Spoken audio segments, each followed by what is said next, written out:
The Road to New Wilderness, Part 25, by Random Appellation 468.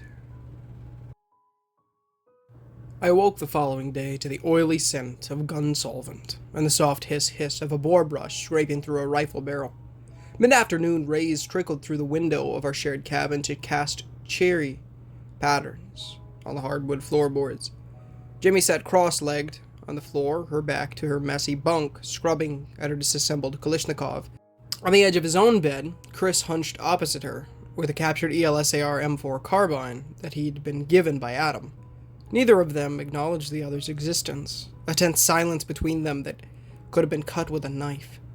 It occurred to me, lying half awake, covered in soft white sheets and a thick bearskin coverlet, that Chris and Jamie had always been rather frigid with each other, at least while I was around. Granted, there had been times where they'd protected each other as well as me, but in moments like this, where I expected them to show some form of camaraderie, they exhibited none. Jamie didn't even look at him, and for his part, Chris ignored her presence, with a stiffness that could have put Victorian England to shame. I've never seen them so cold with anyone else. Uncomfortable by that thought, I made a point to stretch and yawned loud enough to catch their attention. "It's alive!" Jamie droned in mock drama, a weary grin brightening up her face. "By the time you got up, it's nearly 3. I sat back against the blank headboard of my narrow bunk and rubbed at my eyes, still sore in places from my crazed rampage through the spider nest. "I take it I missed lunch?" Chris's sky blue irises collided with mine, and my spine tingled in happy jolts at how he smiled, pointing to a plate of rolls, jerky strips, and apple slices by my bedside. Eve sent snacks, just in case. We didn't want to wake you, since we figured you needed your rest. Dinner should be in a few hours, though. Sliding my feet from under the covers, I reached for a wooden hairbrush and started to work the tangles out of my messy hair. Outside, the usual clamor of activity filtered through the salvaged glass windows, wheels clattering on carts, bugles of the bone-faced deer piercing the sky, and workers calling to one another in the autumn breeze. Despite the picturesque beauty of this place, I was glad to see the sunshine dancing on the cabin floor, if for no other reason than it guaranteed the least amount of mutants possible for the start of my day.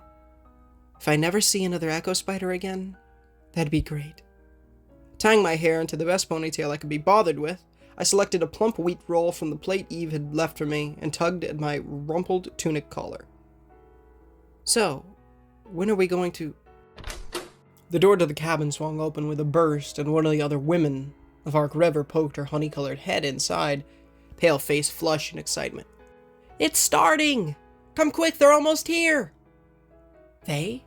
But before I could blurt so much as a good afternoon, the woman darted back out the door and left the 3 of us scrambling to follow.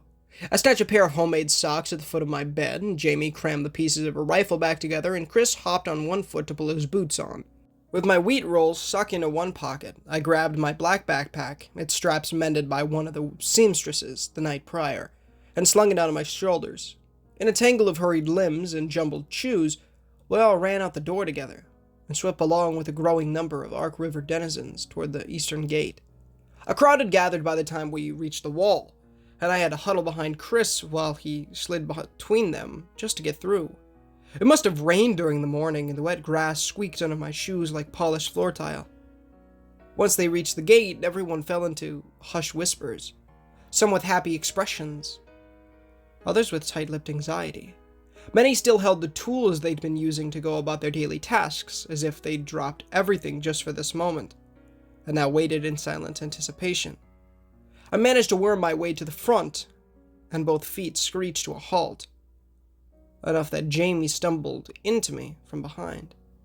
Laid out across the grass, 22 charred statues lay curled into fetal positions on the ground. They were so burned, crusted over with ebony soot, that I couldn't tell which was a man or woman, nor could I make out eyes, fingers, or even toes.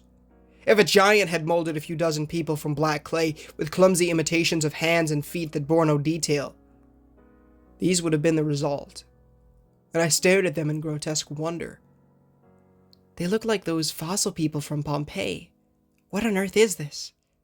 Adam stood in the center of the mass of statues, his head bowed, eyes screwed shut, hands clasped together in fervent prayer. Other men were circled around the statues doing the same, and behind them, a line of women beseeched their God with adamant unspoken words, buckets of soapy water and stacks of folded towels at their feet. Crunch. I jumped, as did several of the onlookers around me, and Adam whirled to face one of the statues. Slack-jawed, I watched as the statue twitched ever so slightly on the carpet of damp grass. Crack. A line appeared on the barren head, split down the center, and more fractures spiderwebbed their way across the prostrate figure. Adam and 4 other men ran and kneeled beside the statue and began to pry away at the sooty black chunks with gloved hands. Pieces came off in disgusting slurks, and sticky brown residue coated the underside of them like used motor oil.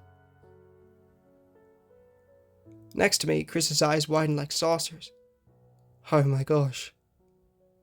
Out from under the crumpling bits of black came a body, with pale skin, golden hair, and confused golden eyes. Like the rest of them, he appeared to be somewhere in his mid-20s, and shook like a leaf in a windstorm, nude from head to toe. The second the man's mouth was free, he began to vomit gorges of black sludge onto the ground with agonized groans of pain, and gasped for air as the other men helped him crawl into the sunlight. Got another one here! More of the helpers rushed to the opposite side of the circle, where a woman emerged, her long yellow hair clotted with greasy scum for the covering, slender limbs trembling in the cool afternoon breeze.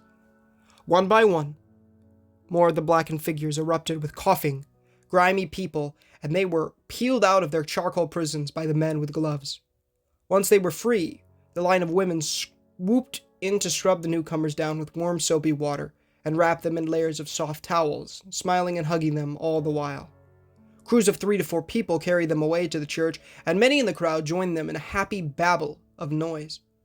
I stood there amongst it all and shook my head in amazement at the reactions of the people. Unlike so many in our modern world, these wore their heart on their sleeves with unabashed honesty, laughing, weeping, and clapping for joy over their newfound comrades. In that way, they seemed so innocent, so ecstatic at the life of another. And I wondered what it would be like to just wake up one day in a pile of slime, surrounded by smiling faces as they pulled me from the muck. No wonder they're all so close. Kind of hard to be a stranger when the entire community has seen you naked and puking. The first day is traumatic for everyone. Eve appeared at my elbow, her face aglow in a soft, reminiscent smile. First, the sun sears you, burns away all that you were as a lost one, right down to your core. Then you lie unconscious for hours, entombed until you awaken to your muscles spasming to help break you out. Once you taste air, it causes you to vomit up the fluid that used to be your insides as a monster, so your new organs can begin their work. It's incredibly painful, pushing all that scum from your lungs and stomach, but it doesn't last long. Once you're free, the whole world is yours, beautiful and new. A far better fate than the alternative. Most of the crowd began to clear away, but I noticed that 5 of the statues remained on the ground, unmoving. Not so much as a split in their dense black shells. What's wrong with those ones? Adam approached one of the figures, and I could see his shoulders slumped in disappointment. Eve's golden eyes followed her husband's defeated form like 2 sympathetic orbs of celestial fire. As lost ones, our bodies were filled with rot and disease. But once that is reversed, some of us are susceptible to the bacteria in the air.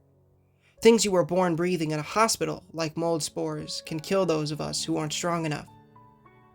It's a terrible reality for our kind, but Adam always takes it especially hard.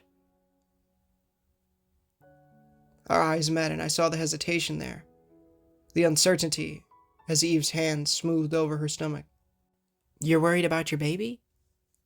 What mother doesn't? Fear glimmered in her eyes, and Eve lowered her voice into a timid whisper. Being born from a husk is no way for a child to live. I want my baby to have a normal home, one I never had, built on the love of a father and mother. Our kind have no future if we can't birth our own children the natural way.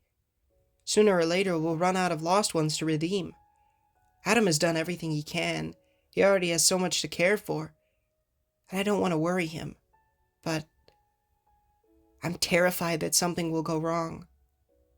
My own expression fell, and it hit me now just how wrong I'd been about this place. Sure, it looked like paradise with the beautiful rustic architecture, the bountiful fields, and mesmerizing people. But they were staring down the long, dark barrel of oblivion if they couldn't reproduce. We were worried about having too many people to feed into wilderness, but here they were worried that someday there might not be any of them left. I guess being born perfect isn't so perfect after all. I wound my arm into hers and patted Eve's hand with a supportive smile. If something bad was going to happen, it would have happened already. You're going to be a great mom. I'm sure everything will be fine. She smiled through a thin veil of silvery tears, caught my hand and squeezed it hard in a silent but grateful thank you. Standing amongst the unmoving statues, Adam let out a long sigh and called to the other men. Take these ones to the cemetery. God has given us all he will today. He tore his gloves off with frustrated jerks, and Eve let go of me to run to him. I've never seen anything like that. Chris shifted on his feet beside me, his face coated in partial disbelief and partial fascination. Can you imagine just waking up one day, fully grown, and starting your life from there? Jimmy appeared from behind me and kicked at a discarded chunk of the black crust in the grass, a look of disgust on her narrow face. You mean like an insect? Chris threw her a warning glare, but Jamie just ignored him, and I clenched both fists within my trouser pockets to distract myself from her acidic remarks. She can be mean sometimes, almost like Carla. These people have been kind to us. Why be so callous? 5 this time. Adam's emotion-laden voice broke in me from my thoughts, and I looked up to find him and Eve embracing, his eyes blinking rapidly over this hardened frown. 5 of them. Gone. I don't understand. Did I not have enough faith? I prayed so much. I thought maybe we'd get all of them for once. Eve reached up to take his face in her hands, and her face bore the same grief, the same torment, but worse, as if it tore her heart to see Adam hurting. Amor vitae me. 17 alive is better than none at all.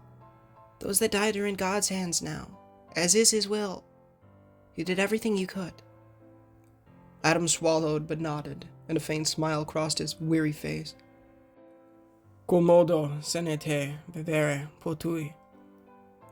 Pigratium Dei. Eve stood up on her tiptoes to kiss him. Num quam. Pish. Far enough away that they couldn't hear, Jamie let out a huff and rolled her eyes to mutter under her breath, Get a room. I couldn't help but narrow my eyes at her rudeness. What's your deal? Is your head acting up again? No, I'm fine. She gouged at the grass with her boot heel and refused to look at me. Stop being a jerk. My words shocked even me, and Jamie's emerald irises melted into a surprised stare. I had no idea where it had come from, but I ripped my gaze away from hers in discomfort. Chris eyeing the two of us in similar shock.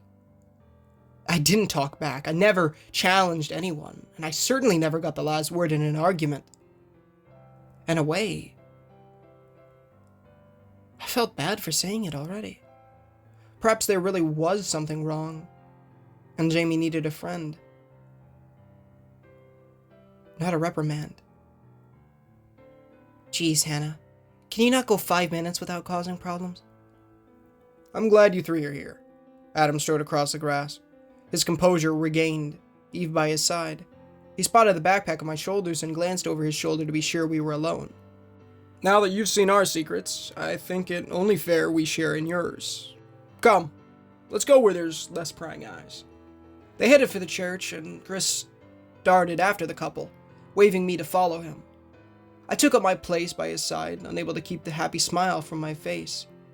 Being close to him made goosebumps ripple over my arms, and I wish I had the courage to take his hand in mine again. At some point in the walk, however, I thought I glimpsed something on Jamie's face when I turned around to check on her. A streak of deep pain that cut through her stern features for a fraction of a second. and the next moment it vanished. And she swiveled her head to peer out over the distant battlements, a mask of stoic indifference. That stole some of the warmth from my chest, and I bit my tongue in regret. I was kind of mean back there.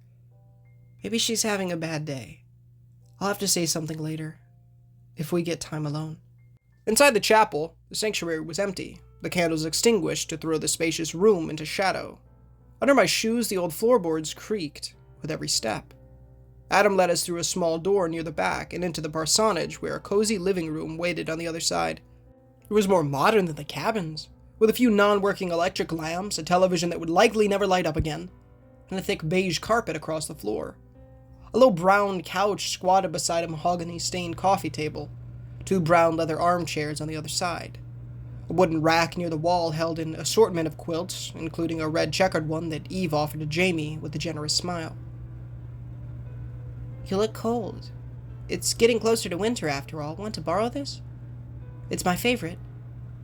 Jamie opened her mouth to reply, caught me watching, and a thin, polite grin plastered across her pretty face. I'm fine, thanks. She acts like Eve kicked her dog or something. I don't get it. What's wrong with you, Jamie? In that case, let's come right to the point. Adam pulled the curtain shut around the room and spun the deadbolt in the parsonage door. Yesterday's raid was out of the normal, even for us. ELSAR forces never venture this far into the south so recklessly, and the pirates know better than to linger on our shores. For them to risk open battle, and for the pirates to trust Hannah enough to send her out like they did, means there's more to this than meets the eye. His gaze met mine, and I tugged off the backpack to unzip it, laying the black polymer box on the coffee table between us. Chris, Jamie, and I settled down on the couch, Adam and Eve on their respective chairs across from us, cautious anticipation in the air. I watched in a mix of awe and dread as Adam flicked the plastic hinges open.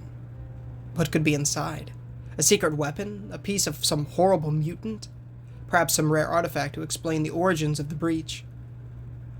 Out of the case came a rectangular yellow device, about a foot long, with a small digital screen at one end, and an array of tiny buttons beneath it. 2 shiny metal antennas lay folded underneath, and a bulky square battery rested in plastic wrap beside it, along with a folded paper pamphlet. It seemed to be made of metal, maybe aluminum, and looked brand new. For a moment, it reminded me of the old-school civil device Geiger counters my weird Uncle Dave collected for his trailer in Paducah. Adam turned the device over in his hands with an inquisitive frown. It's a beacon. Chris scooted forward on his section of the couch, eyes afire with interest. How do you know? It's labeled. With a surprised chuckle, Adam tapped his finger on the side of it and read aloud. Liminal Detection Beacon, Model 01106. Property of the Environmental Liminal Space Alleviation and Reduction Program. SN07. Say what you want about the soldiers, but they are a very organized bunch. What do you make of that, amica mia? Eve had the pamphlet in her hands and leafed through it with astonishing speed, her golden eyes flying over the words with uncanny precision. It's an experimental satellite communication system, one of 9 beacons in total. When used in a sequential circuit, they can jam electronic signals in an area of 100 square miles, increase radio signal for friendly comm centers, or act as a direct link to satellite guidance platforms. When activated simultaneously, they... Her hands froze. The pages ceased rustling, and a torrent of concern flooded Eve's angelic facial features. Generate a concentrated high-frequency electromagnetic pulse, one with a radius of about 400 square miles. I snuck a look at Jamie, hoping for her usual razor-sharp intuition, but she seemed to be lost in thought, slouched back in her place among the soft cushions. I don't get it. Is that bad? Adam glowered at the device and exchanged worried glances with his wife.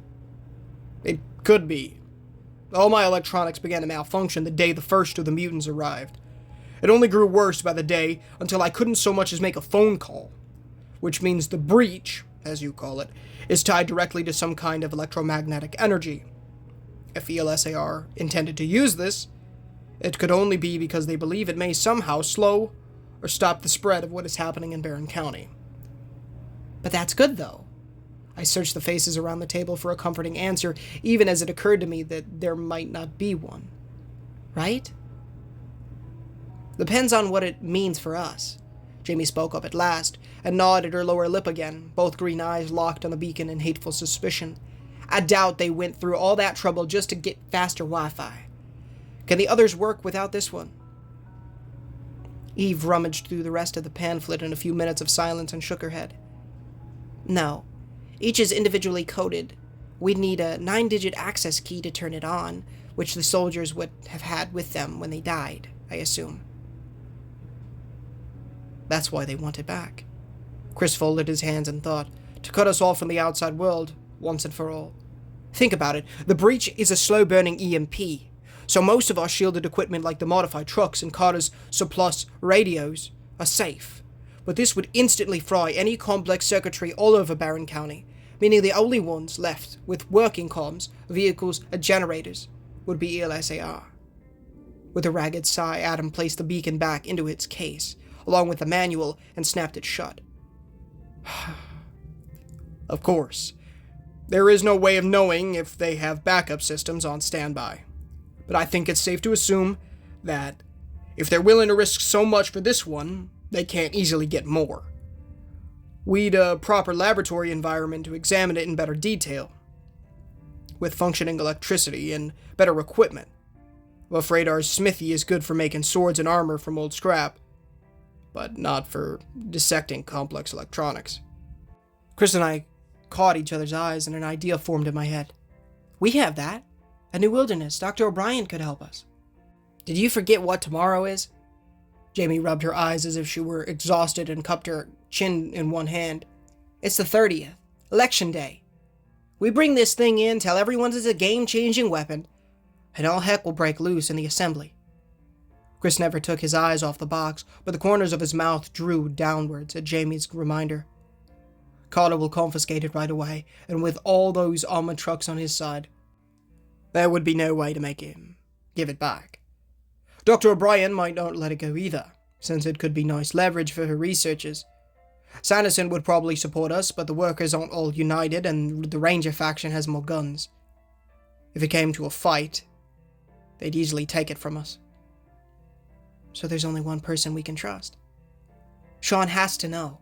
I crossed my arms, unwilling to budge on the subject. He's the only one who has enough authority to keep the factions from fighting. If we get the beacon to him, maybe he can use it to stay in power. For how long? Jamie growled in frustration, and talked emphatically with dramatic waves of her hands. He promised to create reform, not a dictatorship. Even if the beacon gives us an advantage over ELSAR, it doesn't solve the lack of space, or our food problems, or the dwindling fuel supply. People vote with their stomachs, not their brains. And if Sean can't deliver on his promises, they'll throw him under the bus for someone like O'Brien or Carter. Then we're really screwed. Having observed our chaotic debate from across the coffee table, Adam shifted in his seat and cleared his throat. Sounds like you need an armed faction strong enough to protect the beacon, but without conflicting interest in your internal politics. One that could help you expand your base. Eve sat up straighter alongside her husband, the two of them eyeing us with expectation, and teach you how to work the land, not against it. Jamie's expression darkened, and I could hear her teeth grind together. Thanks, but we'd have to think about it. Chris cut her off, and the two glared at each other like pit bulls ready to fight. As much as I appreciate the offer, we'd have to think about it. New Wilderness isn't like Ark River. People are more assertive there. I wouldn't want to risk any of your family being hurt. Oblivious to the Cold War-level conflict brewing on our side of the coffee table, Eve turned to me and pointed to the box. You're the one who found it. What do you think? I think I hate being the tiebreaker for important decisions. I cringed under the barrage of eyes from around the room and stared at the box and thought. How far are we from New Wilderness? A day's ride. Adam drummed his fingers on the arm of his chair in a slow, repeating rhythm. If necessary, we can prepare tonight and leave first thing in the morning. However, I'm not sure I want to risk my congregation's safety by dividing our forces. If it really isn't safe in New Wilderness, I can't take the chance of opening a third front in this war. Chris and Jamie waited for my answer, and I winced at a nervous twist from my empty belly, the wheat roll still in my pocket. This had the potential to get wildly out of hand, worse than my escapade with the spiders. If a miniature civil war erupted inside New Wilderness, it could mean the annihilation of everyone in the fort come wintertime. Our return could very well kick it off. But we couldn't stay missing forever. The elections were going to happen with or without us. My eyes met Eve's and another thought came to mind. Our medical officer, Dr. O'Brien. She has a clinic with all sorts of equipment. She could run some tests on you to help monitor the baby's health. With all her advanced medicine, if anything would happen, she could help fix it. Her face glowed with hope, and Eve threw Adam a desperate look.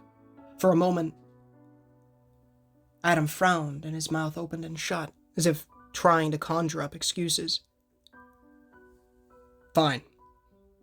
His face softened, Eve's pleading eyes too much for him, and some of the tension slackened from Adam's shoulders. Tomorrow, we'll ride for New Wilderness. I'll have the others pack gifts for our hosts as a gesture of goodwill. Hopefully this Dr. O'Brien is as good as you say she is, Hannah. Eve got us some juice from the pantry to celebrate, but despite the lightened mood, I couldn't feel happy. I'd wanted us to return to New Wilderness ever since our truck tumbled off that frickin' cliff. But now that the day drew near, a coil of dread wrapped itself around my heart. We could be walking into a trap of our own making, a bomb primed to explode, with our secret as the fuse. What if someone got hurt? What if Chris, Jamie, or one of the Ark River people got caught in the crossfire? If Eve was injured, or worse, lost her baby because of me, could I live with myself afterwards? Maybe I won't live long enough to find out. Chris chatted with Adam, and Jamie maintained her morose silence, leaving me to sink back into my spot on the cocoa brown couch and wish the world would close over top of me. Hey y'all, Ninja Gamer here, and thank you so much for listening to today's story. If you did enjoy, please feel free to leave a like on this video, as it does help the channel innumerably and does get the gospel into people's feeds, as well as please consider subscribing, as we are trying to hit 1,000 subs by the end, or 10,000 subs by the end of the year. Excuse me, and it would be a massive blessing with the Lord if you guys did so. Of course, read the $1 million question on screen right now, pinned comment description. If you prefer to read it that way, please do. It is super important. It'll teach you how to go to heaven by repenting of your sins and trusting in the good Lord Jesus Christ with every heart, mind, soul, and strength. And then, of course, building that relationship with the Lord by reading the Holy Bible daily, pray daily, and evangelize people. It's great stuff. Please do so. I'd much appreciate it. Be awesome and a big blessing for the Lord if you guys did that as well. Also, join the Discord description. That's where it is, located right there. Pretty high on the description list. Join the Discord. Love to talk to you guys. If you guys have any questions, you know, that's the best way to reach me, definitely. Or in the comments, of course. Comments or Discord. Both were great. If you want to have a more, you know, one-on-one conversation, you know, just want to talk about stuff, you know, honestly, I'm there. If you want to talk games, you want to talk, you know, stuff, whatever. I'm on Discord. Over there, description, go join that. And if you guys want to see anything, if you want to see specific games platinumed, if you want to see specific games played on the channel, if you want to see specific stories done, please let me know, and I will do my very, very best to do them. Games are obviously a lot easier because with certain stories, I do have to ask specific authors for their stories. You know, I have to ask if they will allow me to, excuse me, if I can narrate them. And most of the time they do say yes, which is awesome. But then some of the time they want compensation, which is extremely warranted. I just can't afford to do that right now. So yeah. Yeah. It's awesome. They allow me to do this. Thank you, Random Appellation, for allowing me to do that as well. You know, description, pinned comment, or not pinned comment, in the description, go check out Random Appellation. His original story link, as well as his Reddit page, are down there, as well as Mew, the author of the music, the composer of the music that you hear in the background right now and throughout the stories. His YouTube channel and all the music in these videos are linked down there. So go check those out. Say these videos, everyone is different, you know. Usually it's pretty much the exact same. I do like pretty similar songs, but I throw other ones in there every once in a while, you know. I do got a pretty good list of songs. But yeah. I love you guys. Thank you so much for watching. Go check out my brother's channel, Tamak Plush Videos. It is down in the description. Yeah, if you're interested in that. If you are interested in awesome plush videos that I also make cameos in sometimes. So that's an absolute godsend. So please go check that out. It's great stuff. But until next time, y'all, I think I'm going to end it. Again, Discord. If you guys want to talk over there, or just comments, don't matter to me. I mean, I'd love you to join the Discord too. You know what I'm saying? So you can join the, you know, it's up to you, of course, but I don't know. I want to build it up to be like a super awesome community. You know what I'm saying? And it'll be truly awesome. We got a lot of awesome people over there, from streams and stuff, and it's really an absolute godsend. It is somewhat dead right now, you know, because not many people talking it, which is fine, and that's typically how Discords end up. But being in there, you know, I don't know. I'm sure I will get it going to a better degree at some point, so yeah, I'm not really pushing, I'm really not making a good case for the Discord this time around. Anyways, I don't know, it's great over there, there's awesome stuff, and if you ever just want to chat, you know, or come by the streams, I stream, probably won't stream tonight, because I think I'm just going to go back to sleep, but, yeah, we streamed a lot of the new Naruto Storm game last night. Did like 7 hours of it. Played a bunch of story mode, and that was an absolute blast. Spoilers for the game, but... So, spoilers going forward just a little bit. And right here, still gotta take on the Ninetales. I gotta get that S rank on there. I don't think I'm gonna be too concerned about the objectives. Because I personally think I will definitely hit the 1,000 before I even finish the main story. So, anyways, that's just my thoughts on the matter. But yeah. Alright, y'all, I am gonna end it, because I've been talking for a little while. I love you. Join that Discord. Join those streams if you want to. They're great. The streams are amazing. I love the streams. They're so much fun. And if you guys are, like, ever bored one day, and you want to watch something, all the, like, 90% of the streams, I leave up on the channel, under the live section, so, if you ever wanted to watch those, yeah, go take a look at them. They're pretty good. I very much enjoy them, and all of that content will be later made into platinum videos, which, the plan is to do 5 this month, so hopefully I can do that, and not be a lazy little big guy. Alright, I love you guys. You guys are awesome. I love you. Thank you so much for the support, and thank you, Lord, for that as well, so thank you all, thank you, Lord. It's truly a blessing to be able to do this, so I love you. Talk to ya later. But until next time, guys, this is Ninja Gamer, signing off.